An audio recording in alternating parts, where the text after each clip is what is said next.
Mark Thompson was an ordinary man living an ordinary life. At 38, he worked long hours as a maintenance supervisor at a local warehouse in Cedarville, a small suburban town where everyone knew each other's business. He was dependable, quiet, and deeply committed to his wife, Emily, and their modest home. Emily Thompson, 34, was a woman whose ambitions stretched far beyond the constraints of their middle-class reality. She had always dreamed of a life filled with luxury, a spacious home, exotic vacations, and designer clothes. But in Cedarville, those dreams seemed just out of reach. The Thompsons' financial situation was precarious. Their aging car often broke down at the worst possible times. Credit card bills piled up faster than they could pay them, and unexpected expenses, like a broken water heater or Mark's work uniform getting ruined, constantly tested their fraying patience. Mark, ever the optimist, always believed that hard work would eventually pay off. He stayed late at the warehouse, took extra shifts, and never complained. Emily, on the other hand, grew restless. She admired the wealth of her friends' families on social media and felt frustrated by the monotony of their modest life. The house they had bought with a mortgage looming over them felt more like a cage than a home. Despite their differences outwardly, they appeared to be a normal, happy couple.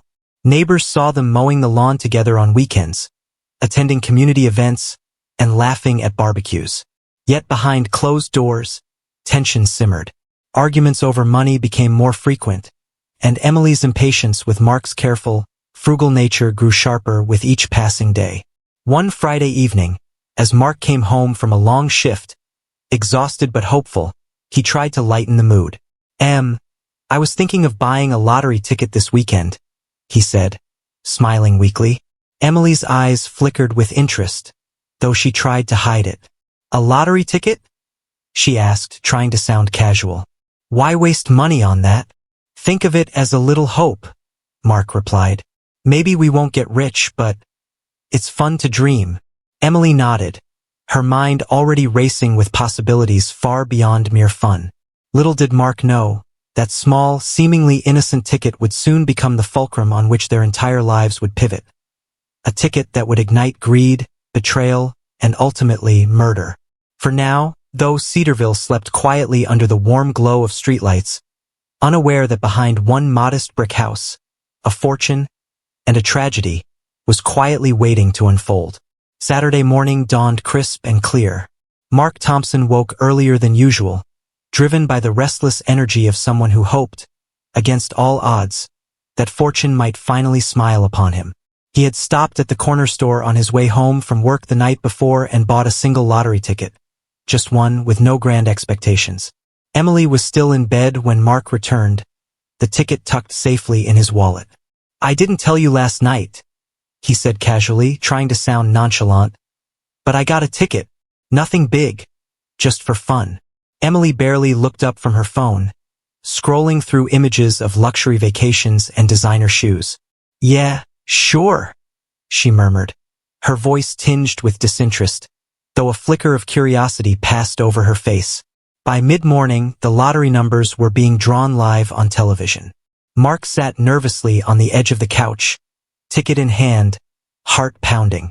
Emily wandered into the room, sipping her coffee, only half paying attention. "Wait, hold on," Mark muttered, his eyes widening as the numbers were announced one by one. 3, 17, 22, 34, 41, 49. He checked his ticket again, his hands trembling. Every number matched. "Oh my God," he whispered, barely able to breathe. "I won. I actually won." Emily froze. The coffee cup nearly slipped from her hand. Her eyes widened, pupils dilating as she stared at the ticket in Mark's hands. "How much?" she asked, her voice tight with anticipation. Mark swallowed hard. $99,800. Almost 100,000. The room seemed to shrink around them. Mark's mind raced with plans. Paying off debts, fixing the house, saving for retirement, maybe even a small vacation. He looked at Emily, smiling with disbelief and hope. We could finally breathe, Em. But Emily's thoughts were already elsewhere. The numbers, the money, they weren't just numbers on a screen. They were a key to a life she had always wanted but never had. Luxury cars, expensive trips, designer wardrobes, freedom from the mundane life she so despised. Suddenly, all of it was within reach. Her smile, however, didn't reach her eyes. It was slow and calculated, almost imperceptible. For Mark, the winning ticket was a blessing. For Emily, it was an opportunity and an obsession. Over the next few days, Mark talked endlessly about how they could use the money wisely. Emily listened, nodding, offering polite suggestions, but inwardly, she was already planning. She studied every angle, every possibility.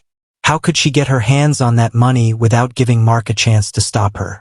The thought consumed her, creeping into her dreams and waking hours alike. Mark remained blissfully unaware of the growing storm inside his wife's mind. To him, this was a miracle, a reward for years of hard work. To Emily, it was a prize she was determined to claim, no matter the cost. And thus, the first seeds of betrayal were sown. The days after the lottery win were a mixture of jubilation and unease.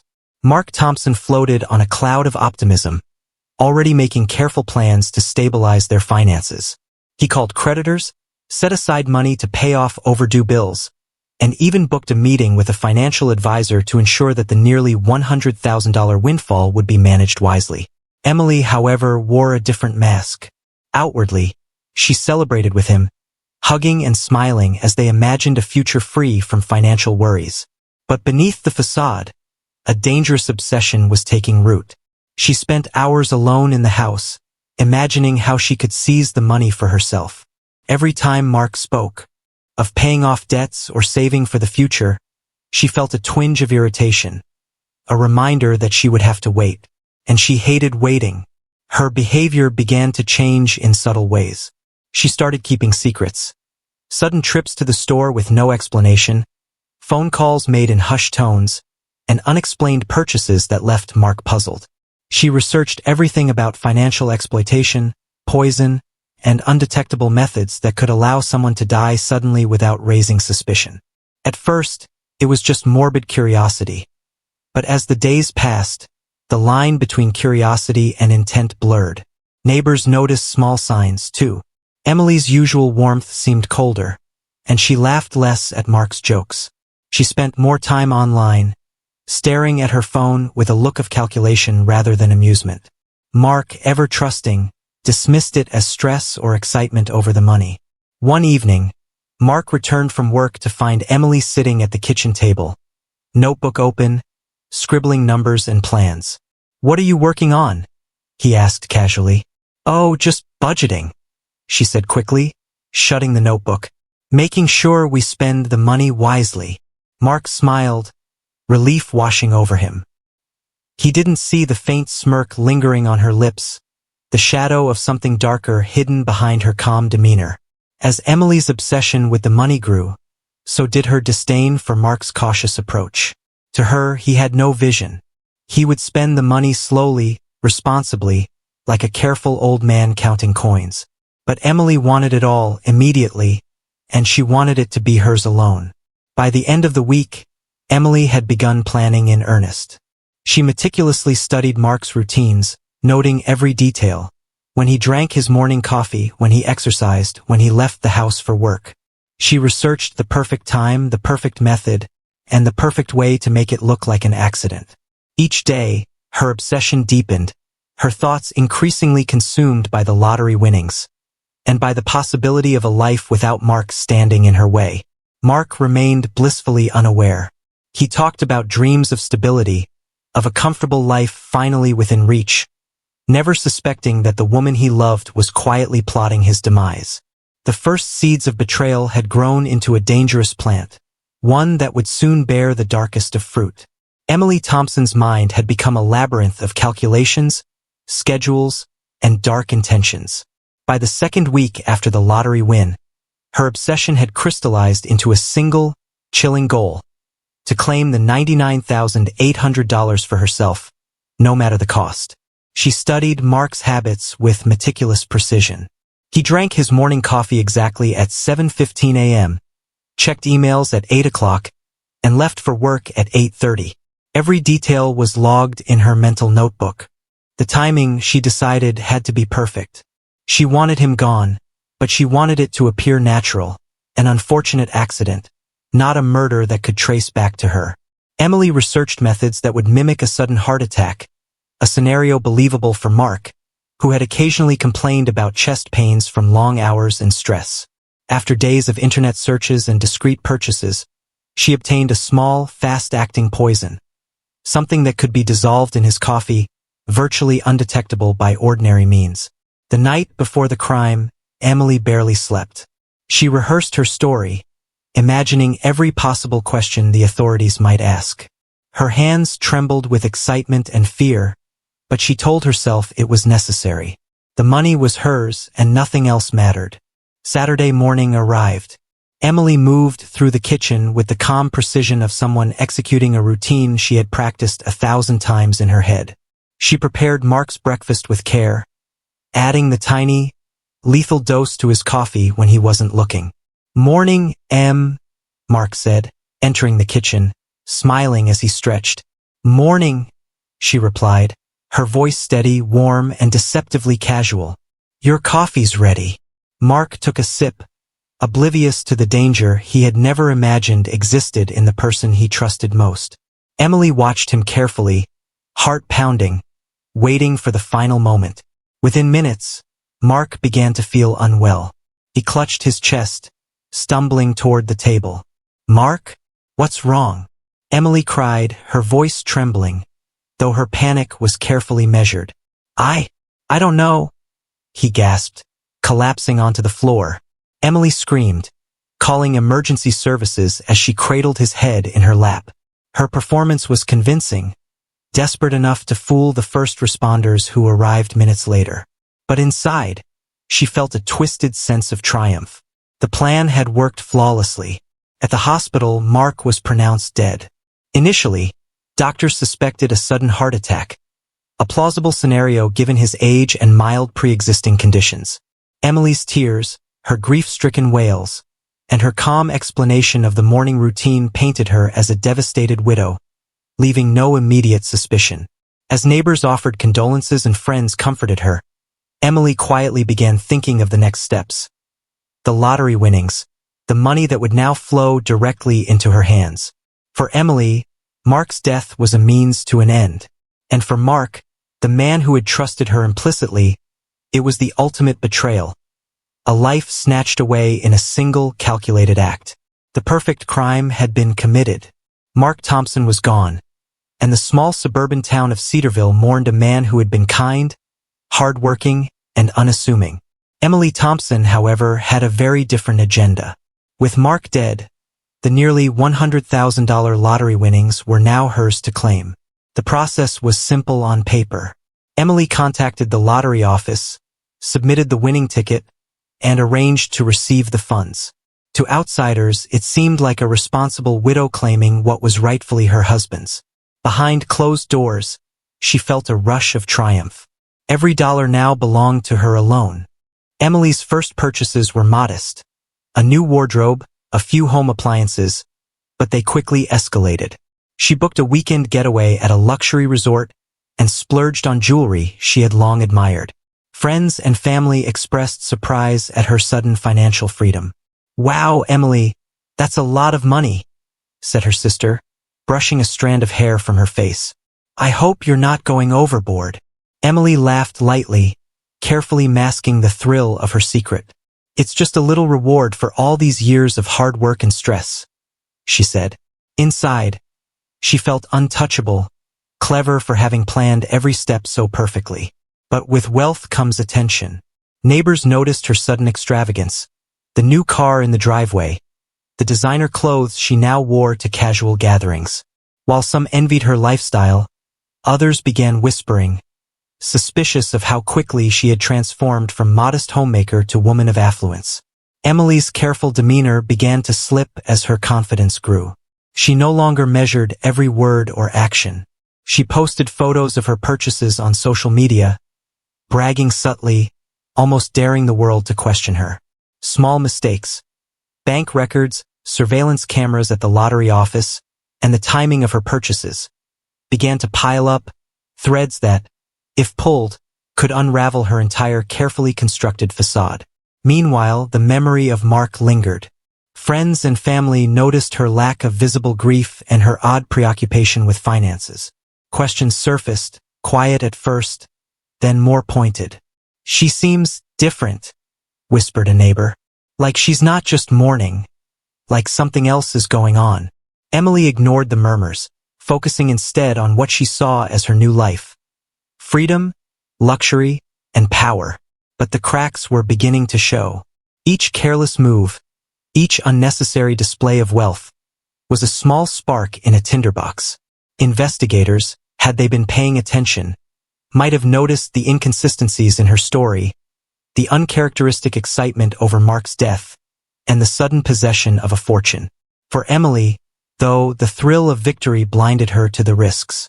She had executed the perfect crime, claimed the money, and thought herself untouchable. Yet the very money she had killed for now carried the seeds of her undoing. Emily Thompson had felt untouchable. She had taken the money, played the grieving widow to perfection, and reveled in her newfound freedom.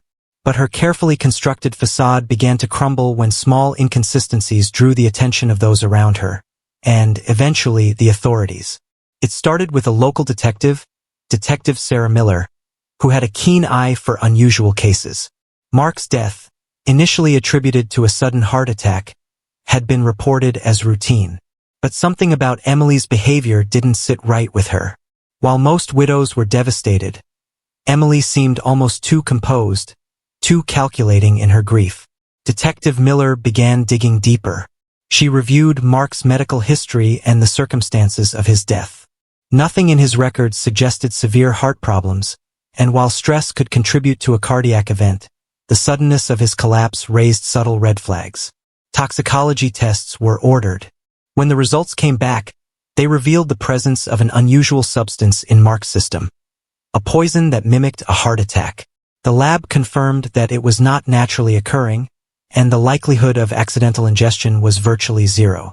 The investigation shifted focus to Emily.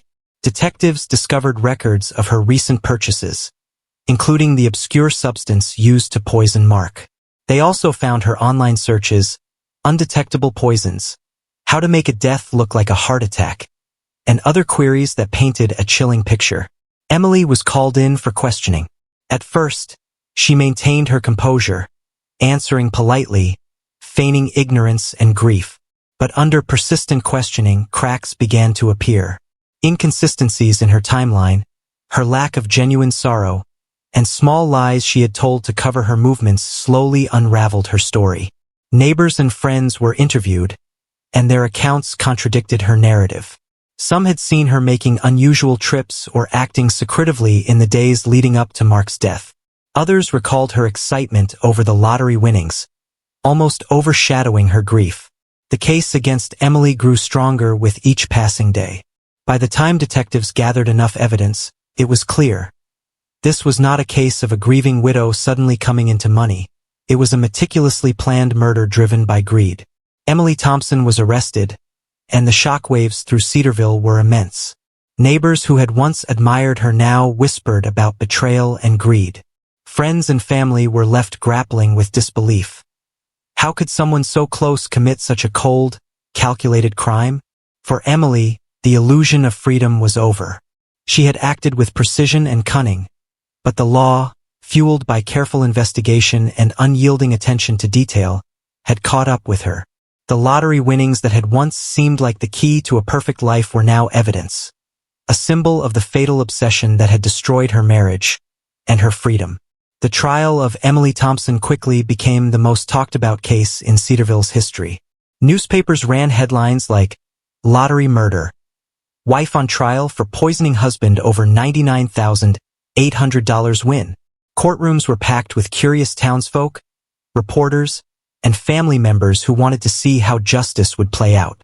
From the very beginning, the prosecution painted Emily as cold, calculating, and motivated purely by greed. The prosecutor, Assistant District Attorney Robert Hayes, laid out the state's case with precision. Motive: Emily stood to gain sole access to nearly $100,000. Means, she had purchased the poison online weeks before Mark's death. Opportunity. She alone prepared his morning coffee on the day he collapsed. Hayes described Emily's internet search history to the jury. Phrases like, how to poison without trace, and heart attack symptoms poisoning. Each word made the courtroom buzz with shock. Then came the toxicology expert, who testified that the poison found in Mark's system was deliberate and lethal. There was no chance of accidental ingestion. Witnesses followed: neighbors, friends, and family. One neighbor recounted seeing Emily shopping unusually often after Mark's death. Another spoke of how she posted photos of expensive new jewelry just days after the funeral. Her husband wasn't even in the ground a week, and she was showing off diamonds. One friend testified bitterly. Emily's defense attorney tried to push back. He painted her as a grieving woman unfairly scrutinized, insisting that she had no reason to kill her husband when the money was legally half hers as his spouse. He argued that her internet searches were taken out of context, the product of curiosity rather than intent. But Emily herself damaged her case. When she took the stand, she tried to cry, but the tears never came. Jurors noted her flat tone and emotionless answers. Her insistence that she loved Mark rang hollow when paired with her sudden spending spree. The trial lasted 3 weeks, each day filled with tense testimony and dramatic revelations. In closing arguments, Hayes delivered the final blow. Mark Thompson trusted his wife. He shared his dreams, his hopes, and his future with her. But Emily Thompson saw only dollar signs. She traded his life for a bank account. And ladies and gentlemen of the jury, that is not love. It is murder. The jury deliberated for less than 2 days. When they returned, the courtroom was silent. The foreman stood, voice steady. We, the jury, find the defendant, Emily Thompson, guilty of first-degree murder. Gasps filled the room. Emily sat motionless, her face pale, eyes fixed on the floor. The judge, stern and unflinching, handed down the sentence. Life in prison without the possibility of parole. The lottery winnings were seized, with portions redirected toward outstanding debts and legal fees. For the community, justice had been served, though it could not bring back the man whose only crime was trusting his wife. For Emily, the dream of wealth and freedom had transformed into a nightmare of cold concrete walls and a life defined by betrayal. The courtroom emptied, leaving behind only echoes, the echoes of a woman who had gambled with greed and lost everything.